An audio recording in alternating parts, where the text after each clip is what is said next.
Imagine for a moment, it's November 5th, 1965, and you're standing on the streets of Central Boulevard trying to catch a glimpse of Walt Disney himself, who's at the top of our apartment building making the plans for Disney World, which would be coming to Central Florida in 1971. Hi, my name's Elise, and I live here, and it's a pretty cool apartment building.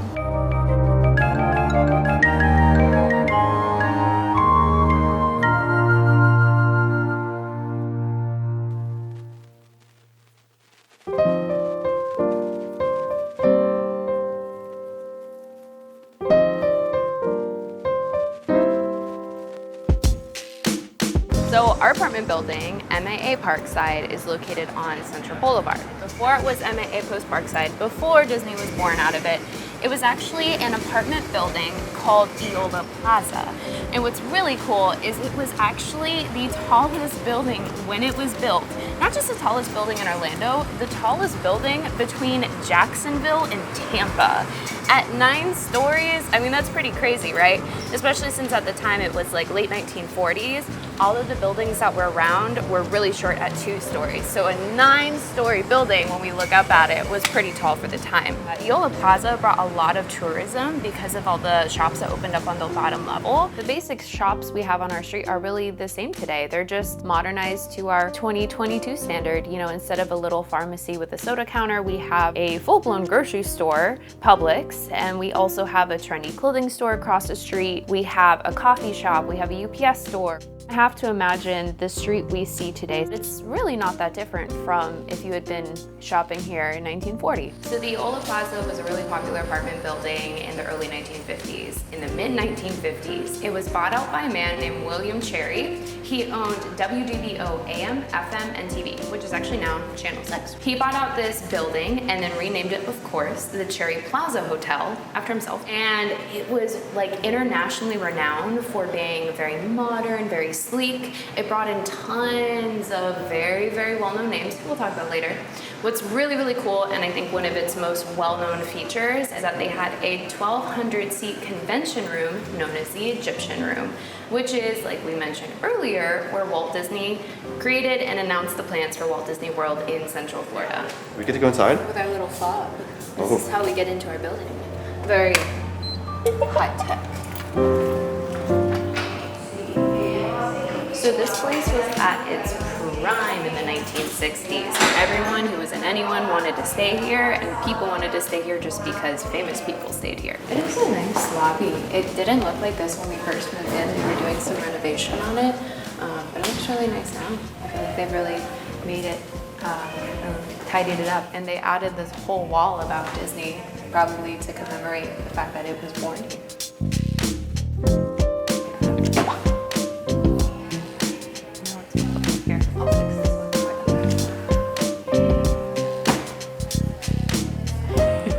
All I could see was your butt.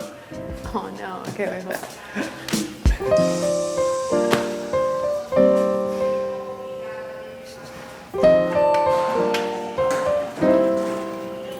Oh, it's a very tiny elevator.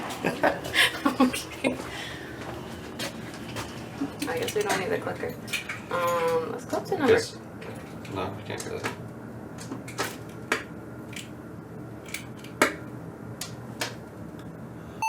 I don't. Oh, I just wasn't pressing them hard enough, I guess. Well, let's go up to 8 because we can get up there.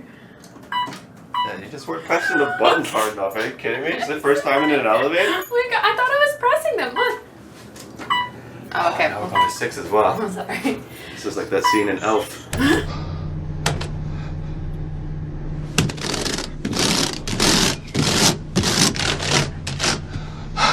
So floor number 9 was actually one big penthouse back when it was Eola Plaza and the Cherry Plaza Hotel.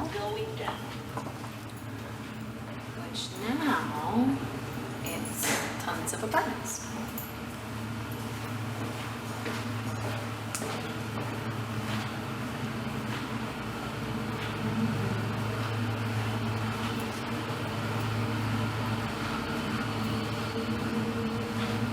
I was about to say, this unit's open. It's the stairs.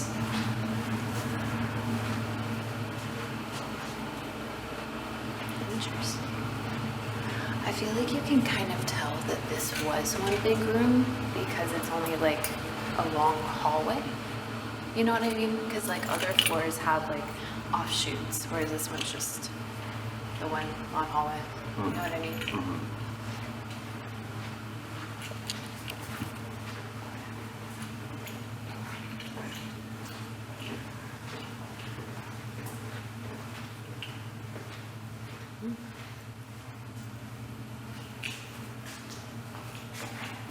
It's odd. It's a little dance floor. Smells like someone's making something. I know, it smells like fried chicken. Fried chicken. I was thinking like pancakes. Or pancakes. Can I go up? Yeah, we can't go to the roof.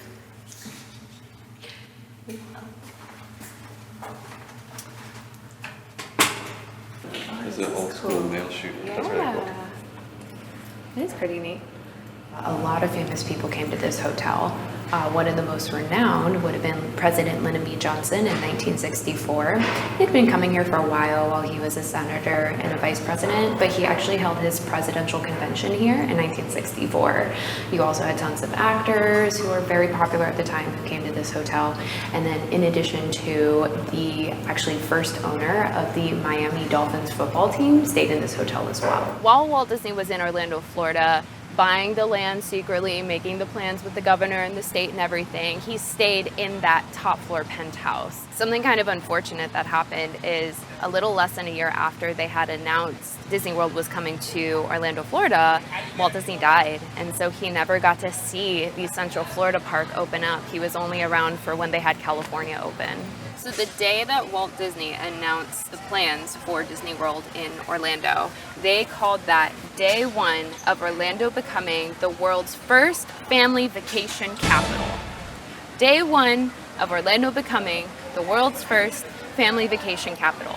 Say that 10 times. Yeah, they could have shortened it a little bit or something, nope. right? It's day one of Orlando becoming the world's first family vacation capital. Day one of Orlando becoming the world's Day one of Orlando becoming the world's family first. Okay, let's go. It's really hard to talk about the Cherry Plaza Hotel at the time without talking about its kind of dark history with segregation. Around 1959 to 1964, there was this team in Minnesota, and this was their hub for their spring training. They would stay at the Cherry Plaza Hotel. It was this huge event.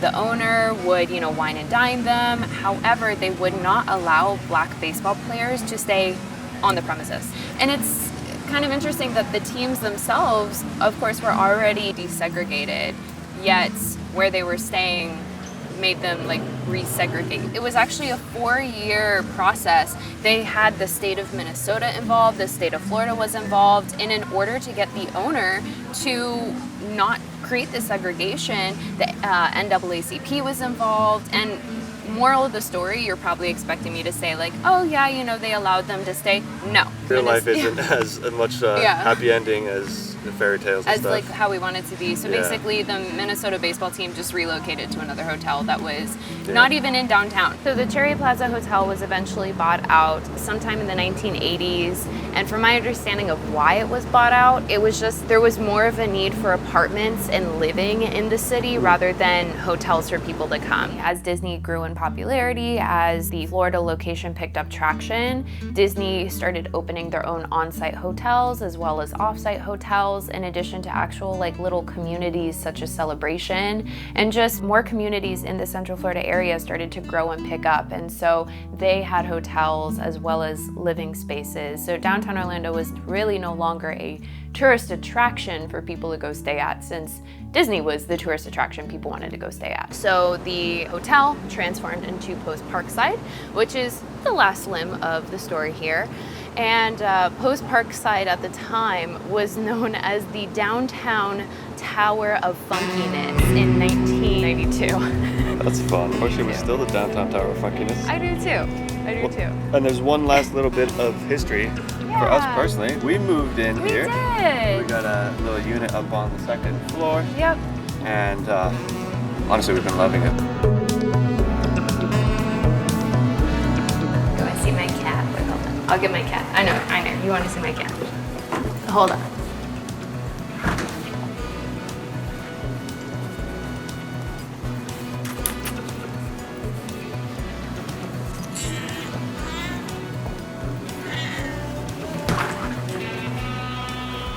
This is my cat. This is Sushi.